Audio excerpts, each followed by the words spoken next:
Hey, it's me. It's Mike. I'm back. I'm ready to go.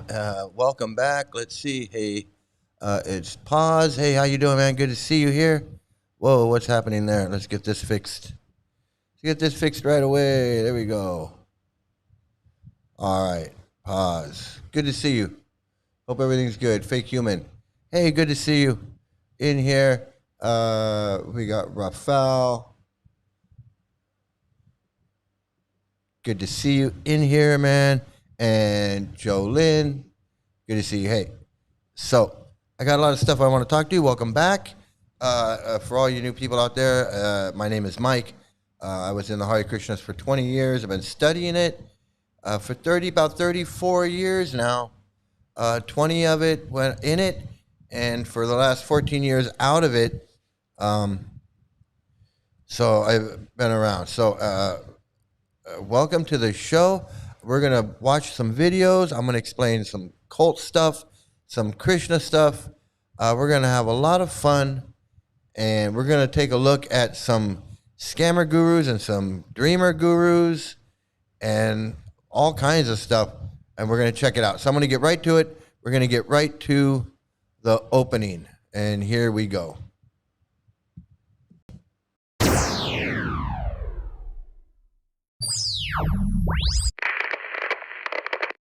Hello? Hello.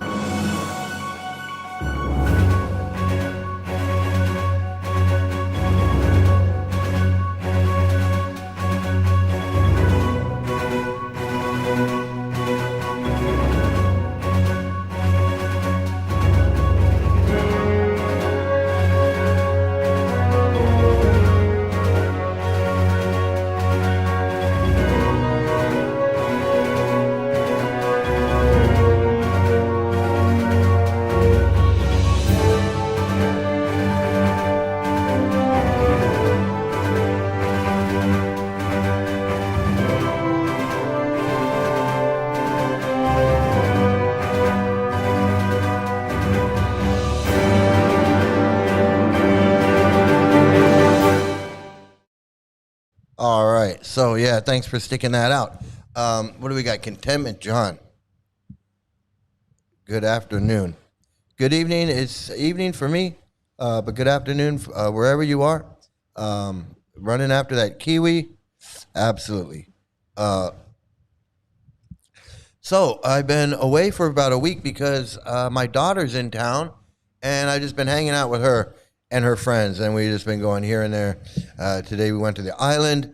I got some sunburned, and just been having a good time. She does want to come on. I know you guys are thinking like, hey, Mike, are you going to have your daughter on the show? And yeah, she said she wants to come on. So she's going to come on, I don't know, maybe tomorrow or the day after that, whenever we can figure it out. So she's excited to do that. So that's where I've been. I'm okay. Everything's okay. It's great to be back on here, streaming again, and let's check out. Just because I've been away, everybody else has still been doing their thing. So let's see. So I'm going to start off with. Oh boy, I'm going to start off with. Yeah. Hey. Yeah. I think.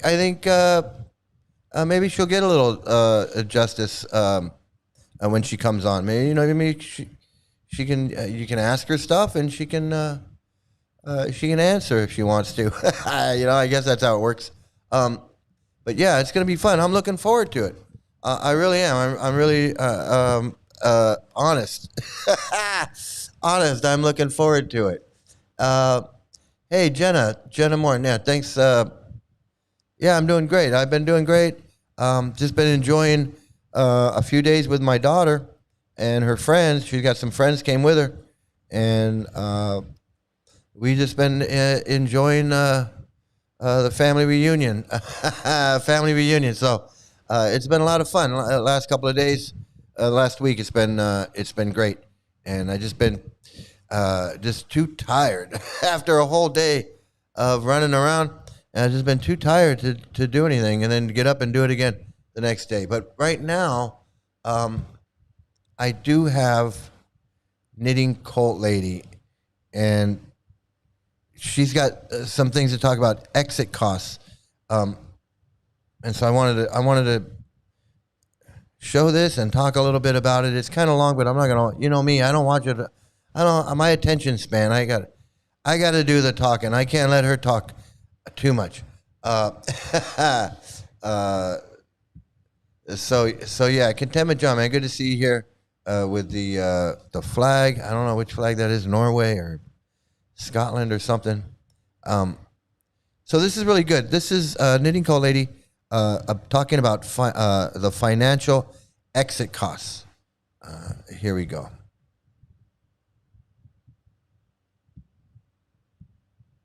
Today for Devotions with Daniela, we are reading from the second Oh. book of Daniela, The Bad Guy's Tactics book. This is about exit costs, social exit costs. Nope, we already read social exit costs yesterday.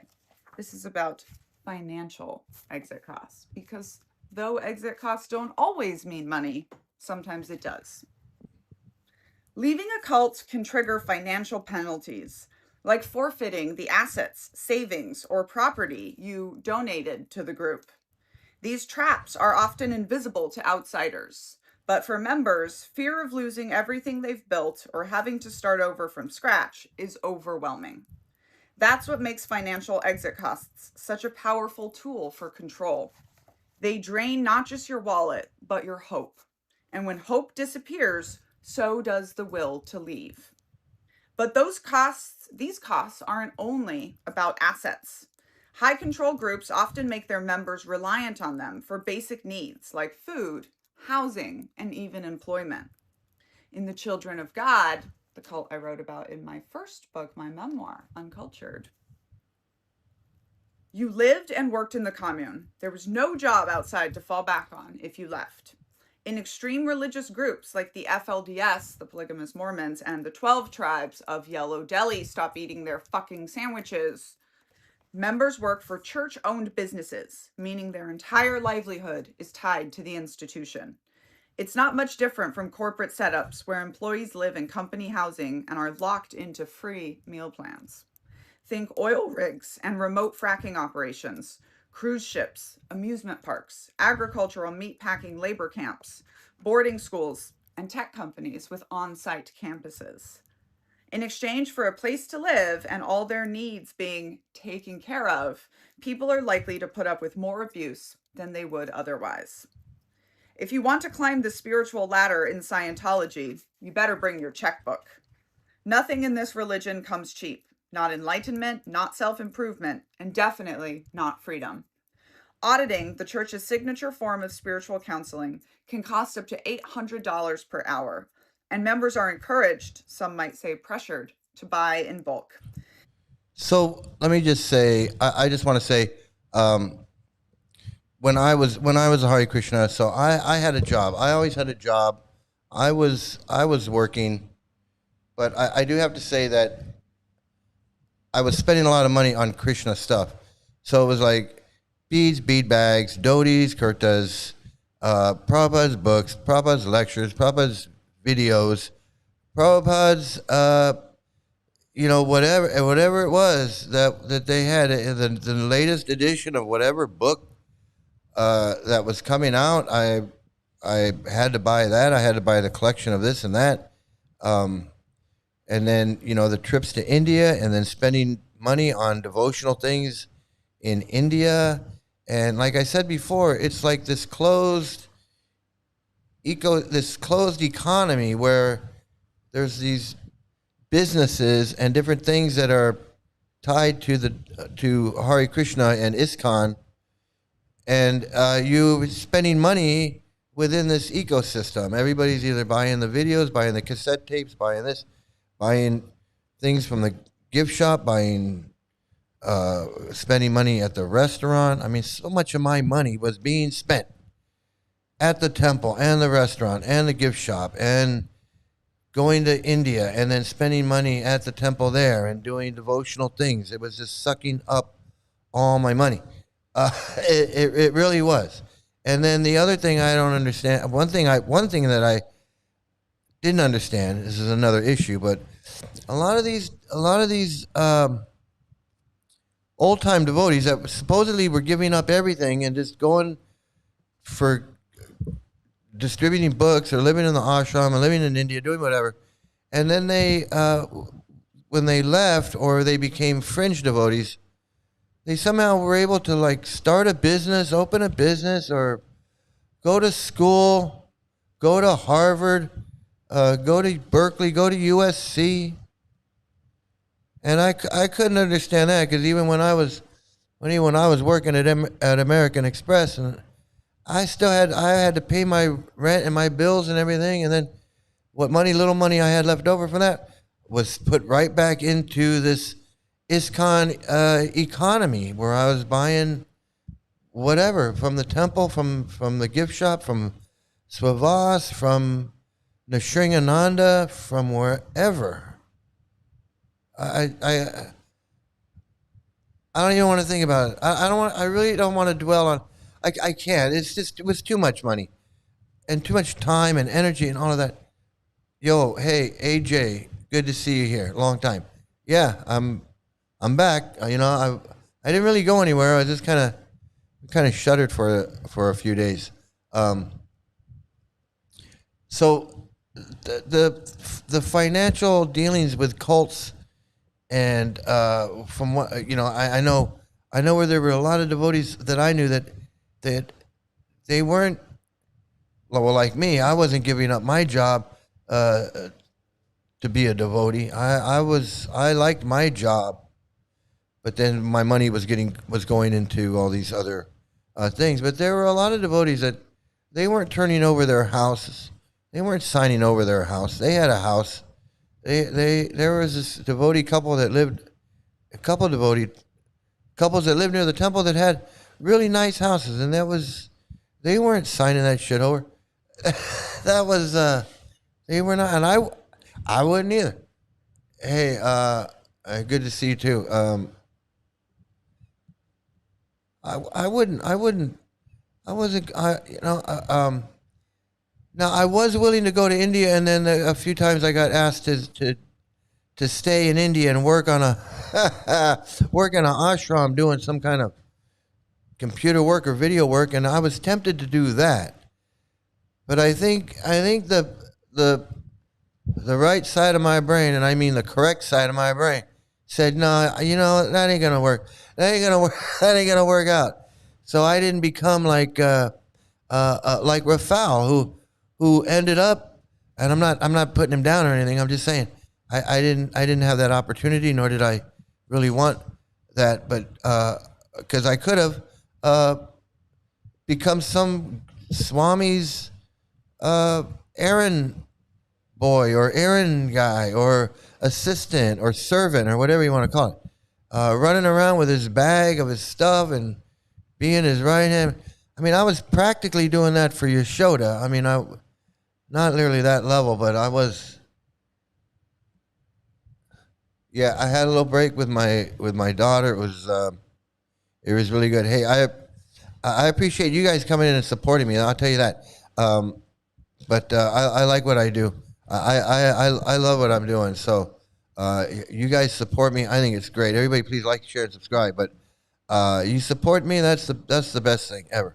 I was hoping to stay at the ashram in New York, and they didn't let me stay there, so I had to find roommates in New York City, and that was a nightmare. Couldn't even use the kitchen. Yeah, it's supposed to be a house that we can all live. Prabhupada built this house that we can all live. It turned out to be like an ashram. It turned out to be like a dharmshala. Prabhupada he didn't build no house. He built like a dharmshala where everybody can just wallow in the poverty. That's what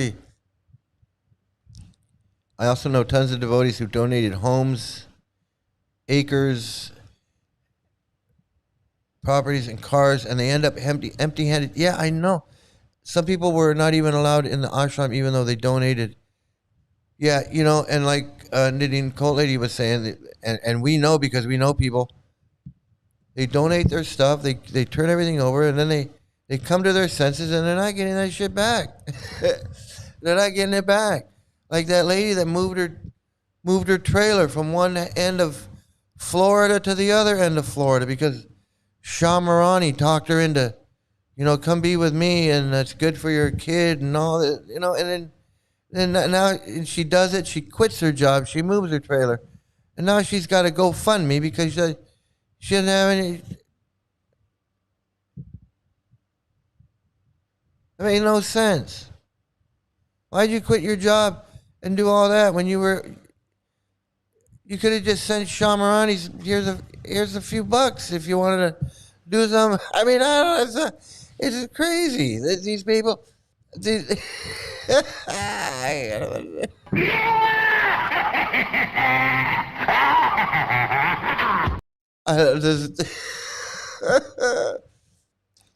it's Rafal. Yeah, hey buddy. Absolutely, man. And Howard Johnson, good to see you here. Yeah, hey, man. I'm excited. I'm excited because I've been talking about my daughter for a couple of years now, and she's here. She's gonna be sitting right here. I hope she's sitting right here, man. It's gonna be fun. It's gonna be exciting. And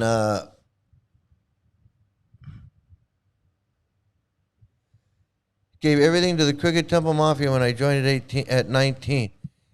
Yeah, I mean, I don't know. I like slipped under the radar with that because I was a Ritvik, and no, I've been down in that area, but I didn't go. I went to actually not this time. Prior, I've been to some islands, but not that one. But hey Tim, good to see you. Getting your videos between you and Rafal, man. We got videos into 2028. I mean, no. Today we went to Kolan. It was a lot of fun. We had a great time. We spent the whole day there. Okay, so I want to get to this next. Hey Ghana, hey, good to see you. Good to see you here, man. Before we get into the dreamers and the scammers, I got another knitting cult lady here, and this is more of the exit cost. This is as the psychological exit cost. Hey, you got to watch on the replay now, man. We got a replay crew now. That's how great it is.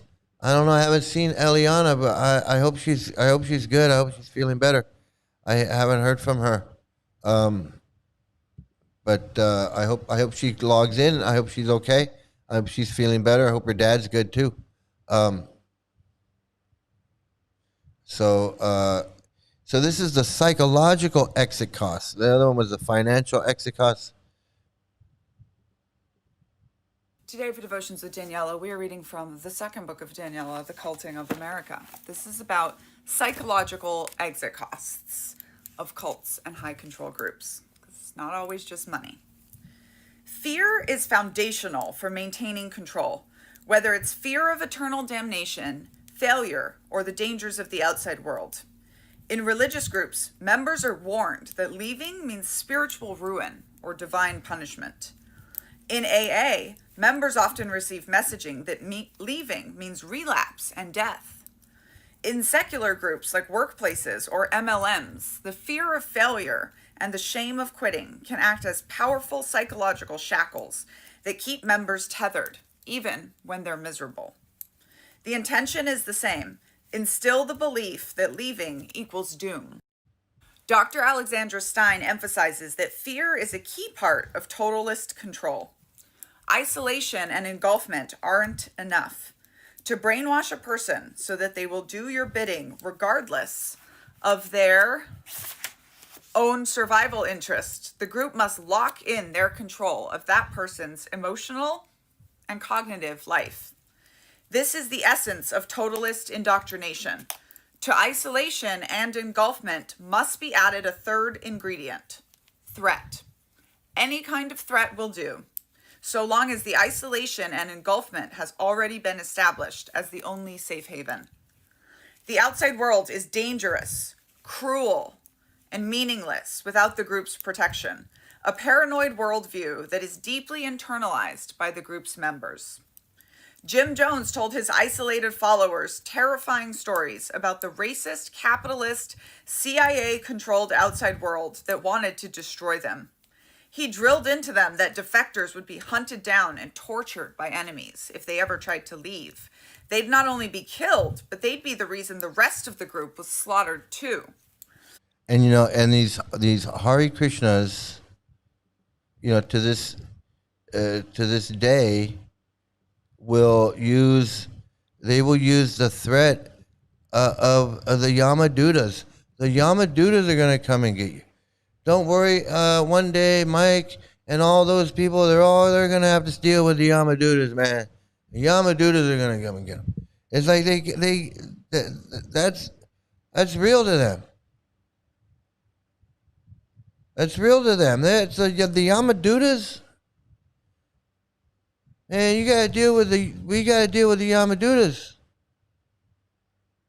They're gonna drag us off down to the hellish planets. That is some fear. That is some brainwashing.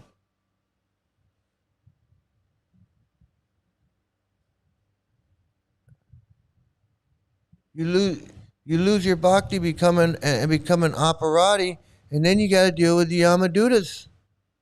Because at the time of death, either the Vishnu Dutas are going to come and take you to Vishnu Loka or wherever, or the Yamadutas are going to come. That's it. Well, hey, Ghana, thanks for stopping by, man. It's good to see you. Absolutely. So that's the ultimate fear. They don't even have to like really. And I see that to this day. These when this guy criticizes me, or the pod page, when he criticizes anybody that criticizes him, because he doesn't talk about me. When he talks about people that criticize him, he talks about, well, they're gonna see the Yamadutas. One day the Yamadutas are gonna come and you'll have to tell it all to the Yamadutas. They're like the boogeyman. They're like telling the little kid the boogeyman is gonna come and get you. If you don't eat all your food, if you don't eat all your dinner, or your peas, or your mashed potatoes, the boogeyman is gonna come when you go to bed tonight. He's gonna climb out the closet and he's gonna boogeyman you, whatever. They really believe that. They believe that scare. We're going to scare them. We're going to tell them that the Yamaduta is going to come. Forget the brainwashing, the manipulation. What to teach you to love God? They got from when you're little, from when you're a little kid. They got to teach you the Yamaduta come. Hey, what's this? Insolent Violet. Hey, good to see you. Hey, Queen of Karma sent me here. Queen of Karma sent you. Well, welcome. Welcome to the... Hit that like, share, and subscribe button, man. Please, please, please. Well, welcome. Well, great to see you here, man. We talk about Hare Krishna stuff. We talk about cult stuff and Hare Krishna stuff. And right now, Knitting Cult Lady's talking about exit costs. For a cult. It made revolutionary suicide sound not only noble, but logical. Similar narratives played out in The Children of God, which you can read about in my book, Uncultured. The chapter on programming and terrifying the children is published in Rolling Stone magazine. Where we were taught that systemites, aka all outsiders, were cruel, brainwashed agents of Satan. When bad things would happen to backsliders, especially if it was the suicide of a former member, a tragically common thing among cult survivors, that was proof. Heaven's Gate also used apocalyptic framing. Earth was doomed, and members were told they were on a divine mission to leave the planet before it was recycled. Anyone who left the group risked eternal separation from the next level, forfeiting their only shot at transcendence. The threat doesn't even have to be dramatic to be effective. It just has to be consistent. Cults know once they've broken someone down, given them a new identity, and flooded their nervous system with fear, the mere suggestion that they might be alone, unloved, or unsuccessful out there is often enough to keep them tethered for years. What makes The idea of blooping. Oh, you hear you. Yeah, absolutely. Outsiders are karmis, malechas, yavanas, rakshasas. We're everything. We're operatis. We're all of that. We gotta suffer. We gotta suffer. We gotta suffer for that. psychological costs so powerful is their subtlety. The threat comes wrapped in concern. We're just worried for you. You'll be lost without us. You'll never find this kind of support again. No one will ever love you like I do. I hope I never find a cult like Hare Krishna again. But you hear about people that blooped. I remember for years seeing because the devotees would come and go at the LA temple, but some people were just there for years, some like 5 or 6 years, and then all of a sudden they're gone. And usually it was like, that was so and so. He went back to St. Louis, or he went back to wherever. But I remember this one devotee. They told me, they said, "Hey, you remember that guy with the glasses, and he was never talked to anybody, and he used to always stand right there, and he wore like a vest." Yeah, Dhoti Kurta, but he had one of those like vests that he would wear. And I was like, yeah, I remember that guy. Absolutely. He always stood right there, little round glasses, and the vest. I remember the vest. I remember that guy. Said he blooped. He blooped. He's gone. He went back into and that was the first time I'd heard of like an actual devotee that like blooped, and somebody said that they blooped in. They're gone. They went back, and they just said like, wow. And I remember saying, well, I remember him since I first got here, like 10 years ago. I remember when 10 years, and they're like, yeah, he blooped. He's doing whatever nonsense. Yamadutas will get him. Yeah, he's gone. And so that idea of blooping was a scare tactic. Like, you're going back into the material world, and who knows what's going to happen then? Who knows what's going to happen? You're going to end up on Skid Row. That's what they try to convince you, that if you leave the cult, well, you're going to end up on Skid Row in a seedy motel with drugs and hookers and whatever. And it's like, well, that doesn't sound so bad.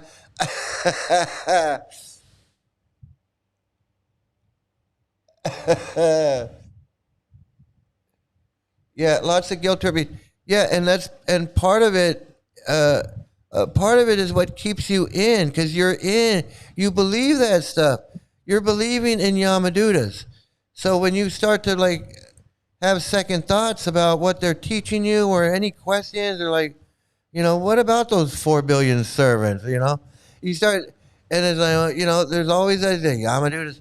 There's always that blooping into the material world, and it might not be in the front of our minds, but it's definitely, we're definitely manipulated and brainwashed. And then when we do leave, there's a period where it's like, did I do the right thing? Is it really fake? Is it really bullshit? Because those people that just choose not to chant and they still believe in it, like the people that I met, they just weren't living in the temple, and basically it. They were just on their own. They were like fringies, but not really fringies. They they were Ritviks before Ritviks. I don't know what to call them. I really don't. I don't.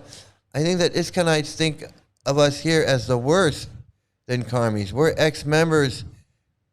Yeah, well, only because we're speaking out. Only because we're speaking out. If we weren't speaking out, they wouldn't know about us. They wouldn't care about us. We would just be blooped.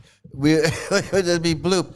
But because we dare to speak, now we're demons and operatis and Prabhupada haters and Krishna haters.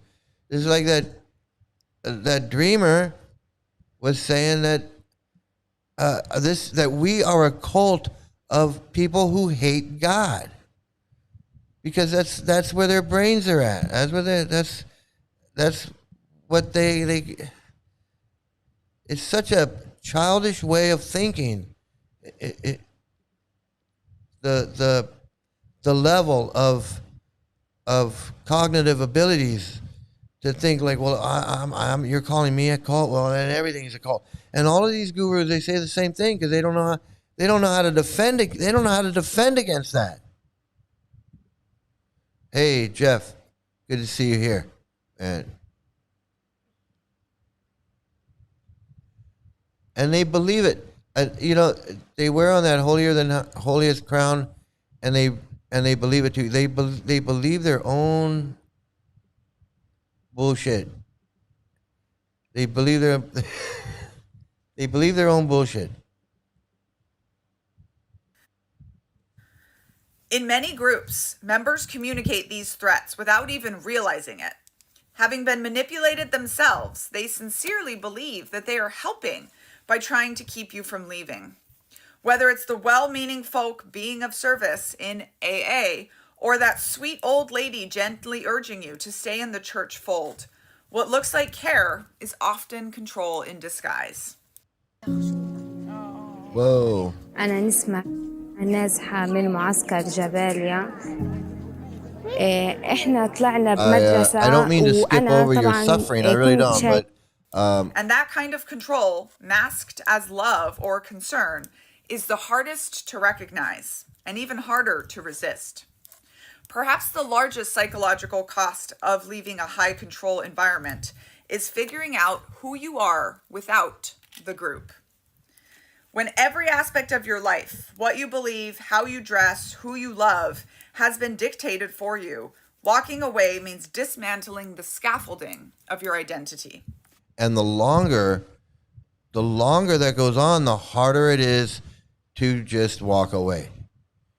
And it just is. It just really is. All these guru scammers have no arguments to defend their criminal philosophy. They don't, and that's why they just attack. They just go on the attack, and they just start attacking me and attacking us. They say, "Oh, well, that Mike, he does this, he does that, he doesn't let me talk. Why should I let you talk? What?" He says, "Oh, he goes on there, and when he doesn't like what somebody says, he starts wah wah wah. What? Because He didn't have that dream. I did. because I didn't have a dream.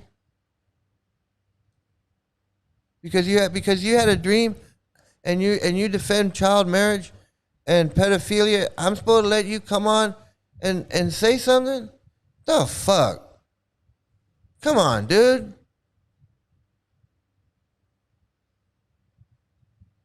I'm an anti-cult dude. You're a cult leader. I gotta let you come on here and promote yourself and your bullshit. How stupid are you? I don't give a fuck what you got to say. Dreaming your ass off. I'm supposed to let you come on here and promote yourself and promote your bullshit because you had a dream? The fuck? What the fuck? Give me a fucking break, man. He's gonna go on his bullshit thing. Start talking.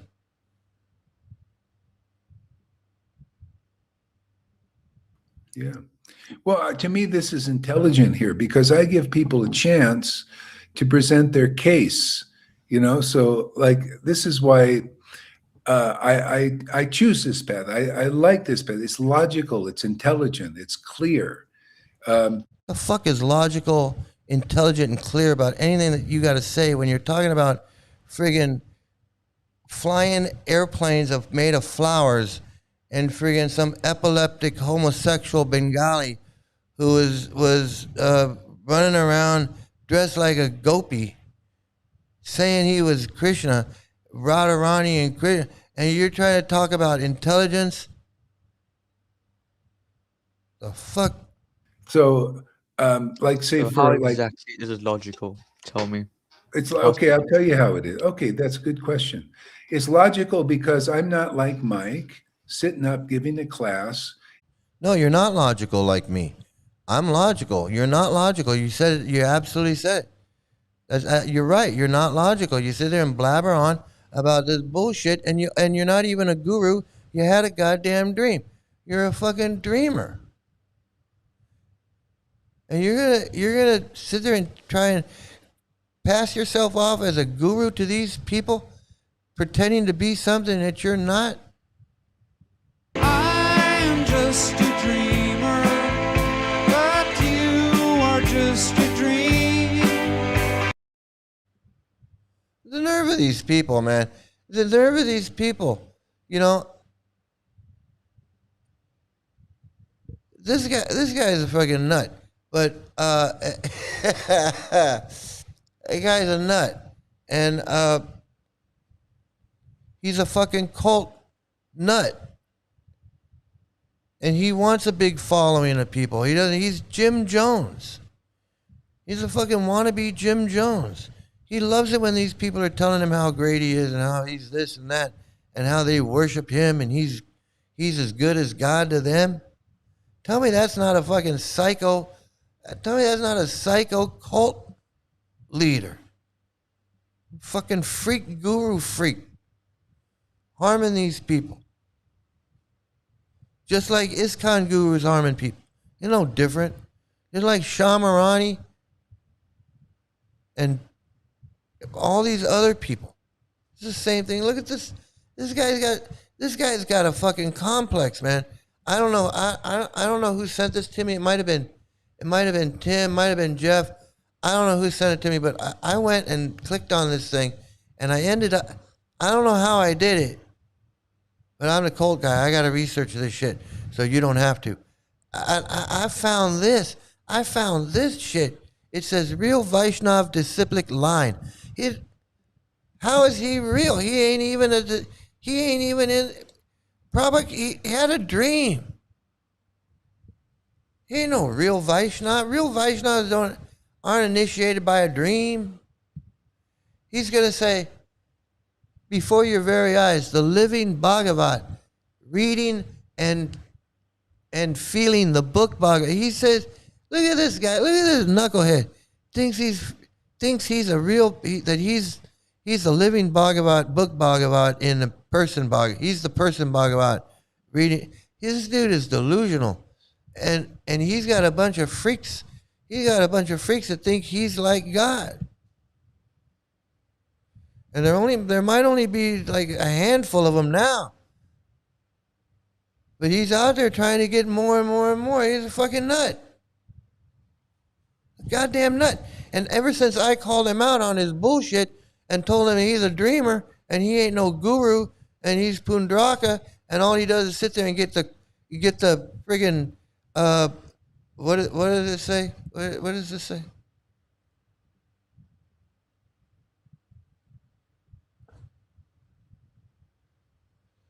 Thus slow-witted King Pundraka sent a messenger to the inscrutable king.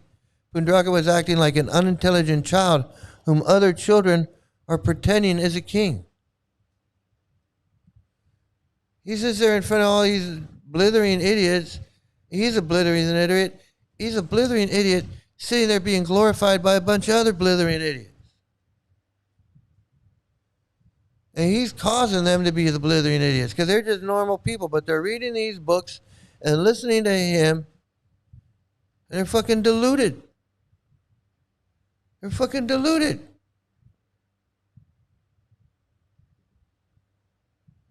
Yeah, including this guy too. They all do. That's what leading cult lady says. They taste the Kool-Aid. They get high on their own supply. They start to believe the bullshit that they know is bullshit, but they start to believe a little bit. Let me try a little bit this myself. Maybe I am the book Bhagavad. What the fuck? You got to be out of your mind. How fucking out of your mind you got to be for him to think that he's the Jagat Guru for the universe, that he's whatever you call it. I forget he thinks that's him. Friggin' nuts.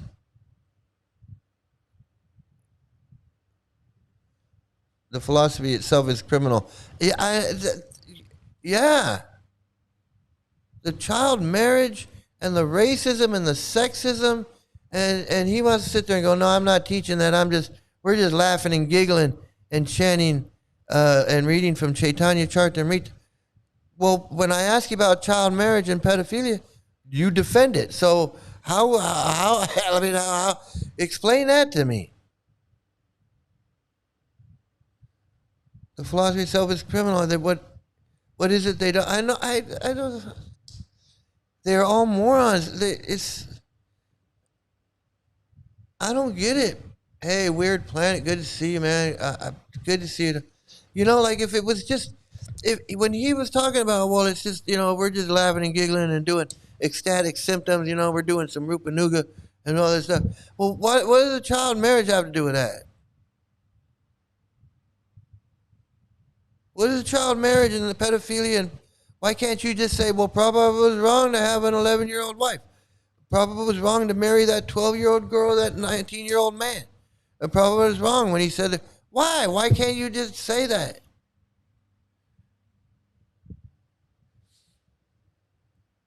I still think even if he denied the child marriage and the pedophilia, if he said child marriage was wrong and pedophilia was wrong, even if he did that, I'd still say the guy's a megalomaniac, friggin' weirdo, God complex, megalomaniac, cult leader, Jim Jones type guy. That's just who he is. That's just who he is. It just happens to be that his cult, that he picked the cult. The cult that he picked to lead is a pedophile cult. I can't help that. That's not my fault. Indeed, they rely on the ignorance and blind faith of their followers. Yeah, they suck them in. They're innocent people. They get sucked in, and then they become perpetrators. When you're defending stuff that you know is wrong, just because your guru or cult leader is telling you to, then you're now a perpetrator. You know better than that. If you don't know about, like I didn't know, when I found out, I was out. I had no idea that it was a pedophile cult, and all of this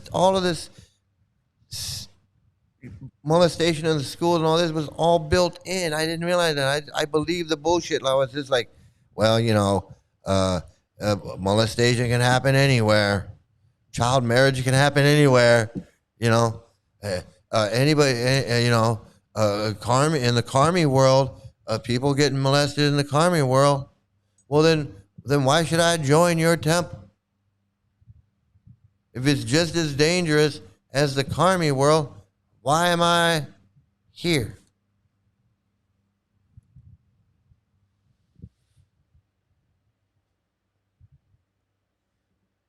Dreamer guru. He's a full-on dreamer. He says himself. He says, I had the dream. He says he didn't have a dream. I did. He didn't have that dream. I did. He's bragging about having a dream. He's bragging about having a dream. I have dreams all the time. I know I've had dreams. I had dreams about Prabhupada. I mean, I don't know. I don't think there's any devotee anywhere that never had a dream of Prabhupada. I had a dream, but He didn't come to me and tell me. He's like, well, my dream was real. It was more real than your dream. Well, what does that have to do with anything? I don't even remember most of my dreams. I forget. So you think maybe Prabhupada came to me in one dream and he's like, hey, should be a guru. And he comes back in another dream. He's like, you didn't remember the last dream? I told you could be a guru. And then I forget. I don't remember the dream. And he's like, hey, man, comes to me the next night. And he's like, hey, man, I can't keep coming here reminding you. You got to remember when you wake up, man, you got Mike, Sri Mukunda. You got to remember when you wake up, I was here. I was here. I was here. Insane. Friggin'. I know what's logical in Krishna. I know.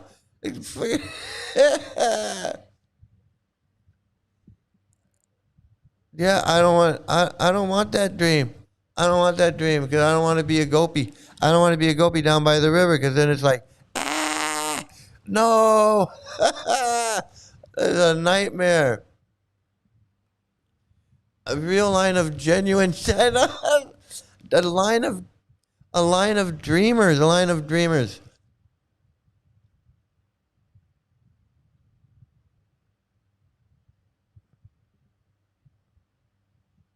Okay, I mean, I'm not going to argue with you about that. You know, that's nice that you let us know. That's nice. Yeah, I know. I don't know. Whatever.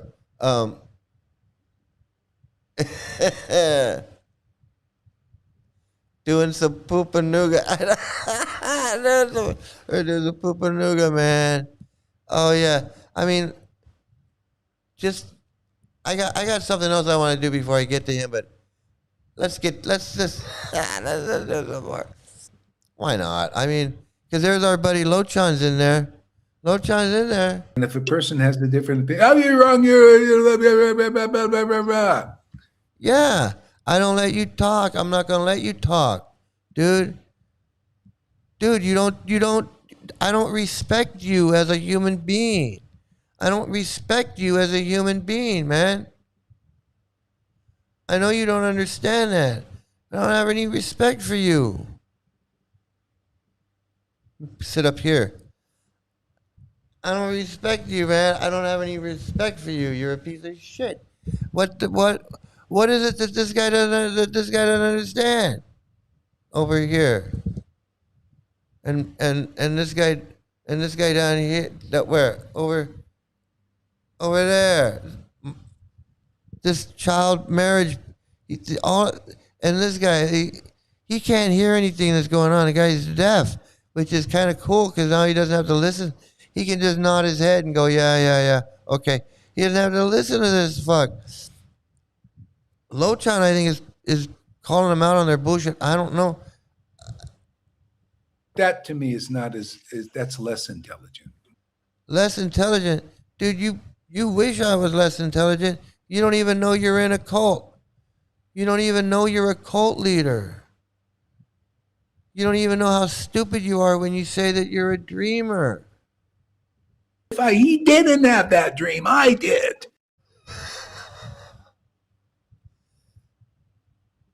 Intelligent is like, hey, Lochan, what's your word, man? What do you believe in? Let's interact. No, you don't get that. You don't get that, dude. You don't get that because you're promoting child marriage and you're promoting all this bullshit. You don't get that. You don't get that kind of treatment. You belong in friggin' jail as far as I'm concerned. Because you're telling people that 12-year-old girls it's okay for grown men to marry a 12-year-old girl. You're encouraging these people to do that. You're saying nothing wrong with it.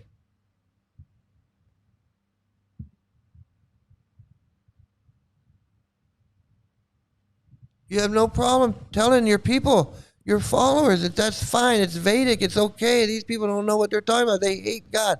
Because I don't like child marriage and I say it's wrong, now I'm in a cult of people that hate God. You see how these people are?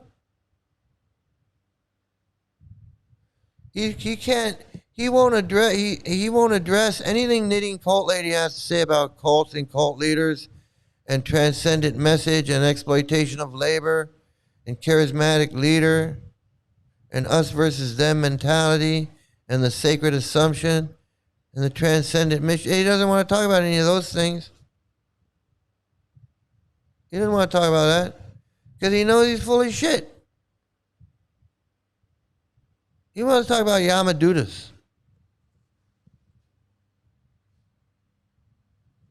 And why I don't have any respect for him.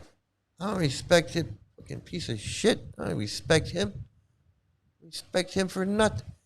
A guy that's gonna put his picture up and say, "You're looking at the living Bhagavat, reading and feeling the book Bhagavat, and you got your ugly mug up there, like you're some holy man, talking about women's privates and cussing and swearing and then saying you're a holy man." Well, I'm having ecstatic symptoms. I'm blowing my nose because Lord Chaitanya blew his nose. Blowing your nose is part of the whole. These guys are so full of shit. And here's another one. So someone sent this in. I don't know where I saw this, but I saw it somewhere.